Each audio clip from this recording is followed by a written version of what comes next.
Already film ಬಗ್ಗೆ ನಿಮ್ಗೆಲ್ಲ ಗೊತ್ತೇ ಇದೆ.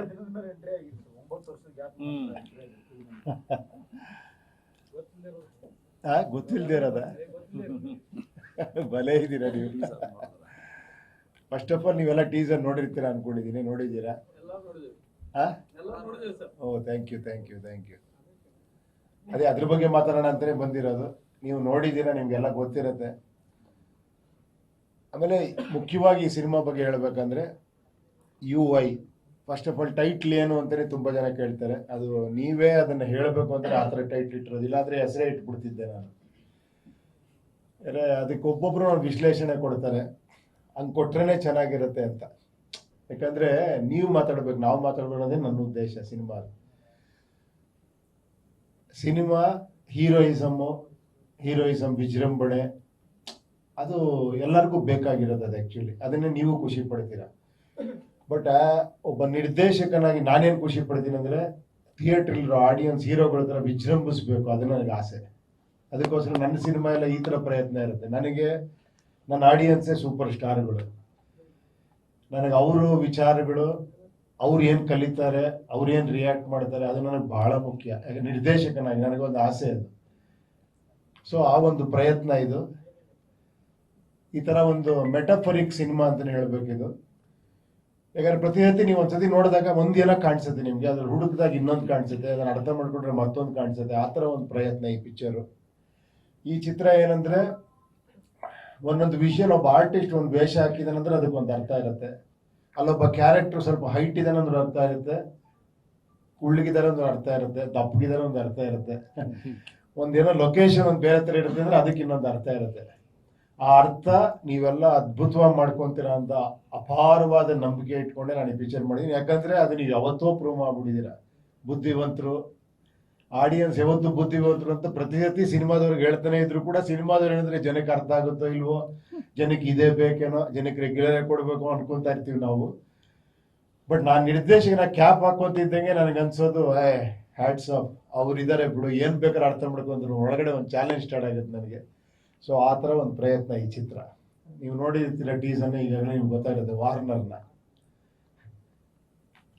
ಇನ್ನೇ ಇದ್ರು ನೀವು ಕೇಳಬೇಕು. ಈಗ ಏನು ಅದೇ ತರದೊಂದು ಇದೆ, ಈಗ ಇದು ಯಾವ ತರ ಅಂತ ಹೌದು.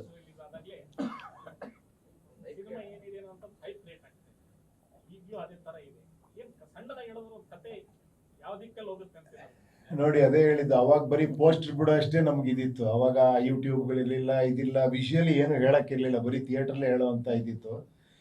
ಈಗ ವಿಷುವಲಿ ಗ್ಲಿಮ್ಸ್ ಕೊಡೋ ಅಂತ ಟೀಸರು ಟ್ರೈಲರ್ ಈ ಥರ ಎಲ್ಲ ಬರ್ತಾ ಇದ್ದಾವೆ.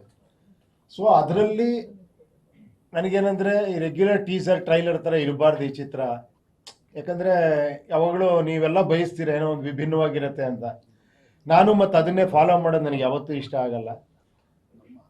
ಅದಕ್ಕೆ ಒಂದು ಬೇರೆ ಥರ ಮಾಡೋಣ ಅಂತಾನೆ ಒಂದು ವಾರ್ನರ್ ಅಂತ ಬಿಟ್ಟಿದ್ದು ಅದನ್ನು. ಯಾಕಂದರೆ ರೆಗ್ಯುಲರ್ ಇದಿರ್ತೇನೋ ಟೀಸರು ಟ್ರೈಲರ್ ಥರ, ಅಲ್ಲೊಂದು ಆ್ಯಕ್ಷನು, ಇಲ್ಲೊಂದು ಬಿಲ್ಡಪ್ಪು, ಅಲ್ಲೊಂದು ಕಾಲು ಡಸ್ಟು, ಏನೋ ಒಂದು ಡೈಲಾಗು, ಒಂದೇನೋ ಇಮಿಡಿಯೇಟ್ ಒಂದು ಸಾಂಗ್, ಆ ಥರದ್ದು ಮಿಕ್ಸ್ಚರ್ ಇರಲ್ಲ ಇದರಲ್ಲಿ. ಸೊ ಇದೊಂದು ಸಣ್ಣದೊಂದು ಸೀಕ್ವೆನ್ಸ್ ಥರ ಇರುತ್ತೆ, ಅದರಲ್ಲಿ ಏನೇನೋ ವಿಷಯಗಳು ಹೇಳುತ್ತೆ, ಅದರಲ್ಲಿ ಒಂದು ಥ್ರಿಲ್ ಇರುತ್ತೆ. ಆ ಥರ ಒಂದು ಪ್ರಯತ್ನ ಮಾಡಿದ್ದಷ್ಟೇ ಇದು ವಾರ್ನರ್ ಅಲ್ಲ. ನನ್ನ ಪ್ರಕಾರ UI ಅಷ್ಟೇ. ನಿಮ್ಮ ಪ್ರಕಾರ ಏನೇನೋ ಆಗ್ಬೋದು ಅದು, ಖಂಡಿತ ಅದೇ ಬೇಕಾಗಿರೋದು ನನಗೆ. ಅಲ್ಲ, ಮೂವಿ ನೋಡ್ಮೇಲೆ ನೀವು ಹೇಳೋವರೆಗೂ ನಾನು ಕಾಯ್ತೀನಿ ಅದಕ್ಕೆ.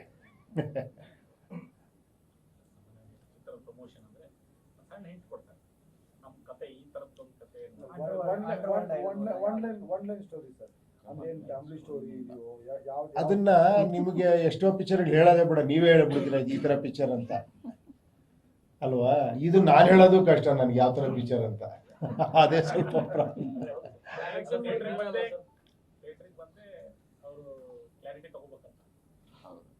ಥಿಯೇಟ್ರಿಗೆ ನೀವು ಬರಲಿಲ್ಲ ಅಂದ್ರೆ ಹೇಳಿ, ನಮಗೂ ಲಾಸು ನಿಮಗೂ ಲಾಸು, ಅಷ್ಟು ಮಾತ್ರ ಹೇಳ್ಕೊಳ್ಳಿ ಈ ಪಿಕ್ಚರ್ ಬಗ್ಗೆ. ದಯವಿಟ್ಟು ಥಿಯೇಟ್ರಿಗೆ ಬಂದ್ರೆ ನಿಮಗೂ ಲಾಭ ನಮಗೂ ಲಾಭ.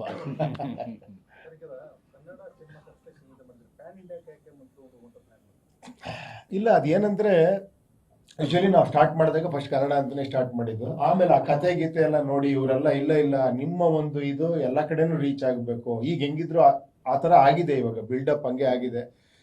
ಏನಂದ್ರೆ ಇವಾಗ ಬ್ಯಾರಿಯರ್ಸ್ ಎಲ್ಲ ಕಟ್ ಆಗಿದೆ. ಇವಾಗ ಡೈರೆಕ್ಟ್ ರಿಲೀಸ್ ಮಾಡುವಂತ ಅವಕಾಶ ಇದೆ. ಮೊದ್ಲಂಗಿತ್ತು ಅಂದ್ರೆ ನಾವು ಡಬ್ ಮಾಡಿ ಇಲ್ಲಿ ರಿಲೀಸ್ ಮಾಡಿ ಆಮೇಲೆ ಬೇರೆ ಕಡೆ ರೀಮೇಕೋ ಡಬ್ಬಿಂಗೋ ಮಾಡಬೇಕಾಗಿತ್ತು.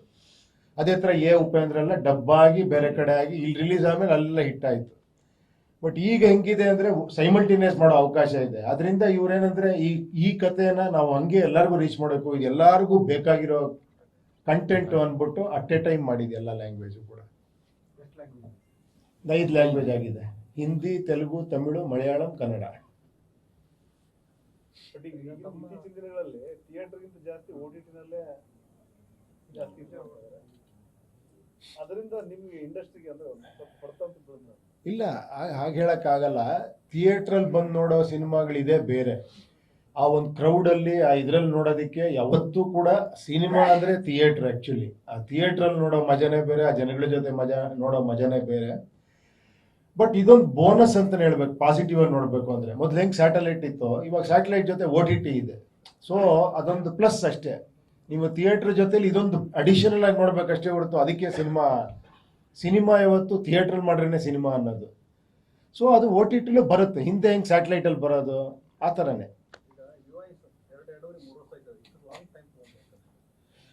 ಇಲ್ಲ, ಈಗ ಹಂಗಿದೆ, ಪರಿಸ್ಥಿತಿಗಳು ಆಗಿದೆ. ಇವಾಗ ಏನಂದ್ರೆ ಸಿನಿಮಾ ಮೇಕಿಂಗು ಕೂಡ ಟೈಮ್ ತಗೊಳುತ್ತೆ, ಪೋಸ್ಟ್ ಪ್ರೊಡಕ್ಷನ್ ಟೈಮ್ ತಗೊಳುತ್ತೆ, ಪ್ರತಿಯೊಂದು ಸ್ಟೇಜು ಟೈಮ್ ತಗೊಳುತ್ತೆ ಇವಾಗ. ಯಾಕಂದ್ರೆ ಆ ಥರ ಹೆಂಗಂದ್ರೆ ನಿಮಗೆ ಅಡ್ವಾನ್ಸ್ ಆಗ್ತಾ ಆಗ್ತಾ ಏನಾಗುತ್ತೆ ಅಂದ್ರೆ ಫಸ್ಟ್ ಒಂದು ಸಾಂಗ್ನ 2 ದಿನದಲ್ಲಿ ಒಂದು ಪಾರ್ಕಲ್ಲಿ ತೆಗಿಯೋರು ನೀವು ನೋಡ್ತಾ ಇದ್ರಿ. ಇವಾಗ ಪಾರ್ಕಲ್ಲಿ ನೋಡ್ತೀರಾ ನೀವು ಸಾಂಗ್ನ.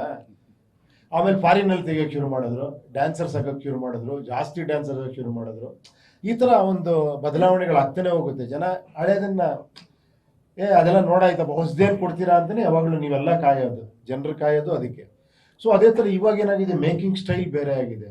ಏನೋ ಒಂದು ಸೀನ್ ತೆಗಿಬೇಕು, ಒಂದು ಶಾರ್ಟ್ ತೆಗಿಬೇಕಾದ್ರೆ ಆ ಶಾರ್ಟ್ನ ಯಾವ ಥರ ತೆಗಿಬೇಕು, ಯಾವ ಥರ ಲೈಟಿಂಗ್ ಮಾಡಬೇಕು, ಆಮೇಲೆ ಸೆಟ್ ಎಕ್ಸ್ಟೆನ್ಷನ್ಗಳು ಹೆಂಗೆ ಮಾಡಬೇಕು, ಮೇಕಿಂಗ್ ಹೆಂಗಿರ್ಬೇಕು, ಎಲ್ಲದರಲ್ಲೂ ಕೂಡ ಏನೋ ಅದೆಲ್ಲ ಒಂಥರ ಇದಾಗಿರೋದ್ರಿಂದ ಇವಾಗ ಹೆಂಗಿದೆ ಕಾಂಪಿಟೇಷನ್ ಅಂದರೆ ಆಲ್ ಓವರ್ ಇಂಡಿಯಾ ನೀವು ಕಾಂಪೀಟ್ ಮಾಡಬೇಕು. ಇವಾಗ ಮುಂಚೆ ಬರೀ ಕನ್ನಡ ಇಂಡಸ್ಟ್ರಿ ಇತ್ತು, ಬೇರೆ ಬೇರೆ ಇಂಡಸ್ಟ್ರಿ ಅಲ್ಲಲ್ಲಿ ಮಾತ್ರ ಕಾಂಪಿಟೇಷನ್ ಇತ್ತು. ಇವಾಗ ಹಂಗಲ್ಲ, ನೀವೆಲ್ಲ ಲ್ಯಾಂಗ್ವೇಜ್ಗೂ ಅವಾಗಲೂ ಇತ್ತು, ಬಟ್ ಈಗ ಜಾಸ್ತಿ ಆಗಿದೆ ಇವಾಗ. ಸೊ ಅದರಿಂದ ಎಲ್ಲದೂ ಟೈಮ್ ತಗೊಳತ್ತೆ, ಮೇಕಿಂಗು ಯೋಚನೆ ಮಾಡಬೇಕು, ಪ್ರತಿಯೊಂದು ಕೂಡ ಆ ಥರ ಆಗಿದೆ. ಯಾವ ಥರ ಈಗ ಸೂಪರ್ ಸಿನಿಮಾ ನೋಡಿದಂಗೆ ಅದೊಂದು ಕಂಟೆಂಟ್ ಇತ್ತು, ಒಂದು ಶೇಡ್ ಇತ್ತು. ಅದೇ ರೀತಿ ಈ ಒಂದು ಸಿನಿಮಾದಲ್ಲಿ ಒಂದು ಏನೋ ಕಂಟೆಂಟ್ ಇಟ್ಕೊಂತ 2040ರಲ್ಲಿ ಯಾವ ರೀತಿ ಇರಬೇಕು ಅಂತ ಏನು 2030 ಅಂತ ಹೇಳ್ತಾರೆ. 2040 ಅಂತ ಹೌದೌದು, ಅದು ಒಂಥರ ಒಂದು ಫಿಕ್ಷನ್, ಇದು ಒಂಥರ ಫಿಕ್ಷನ್.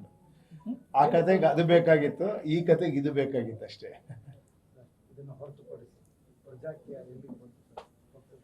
ಇದು ನಾನು ಪ್ರಜಾಕೀಯ ಮಾತಾಡೋಕೆ ಬಂದಿಲ್ಲ. ಇದು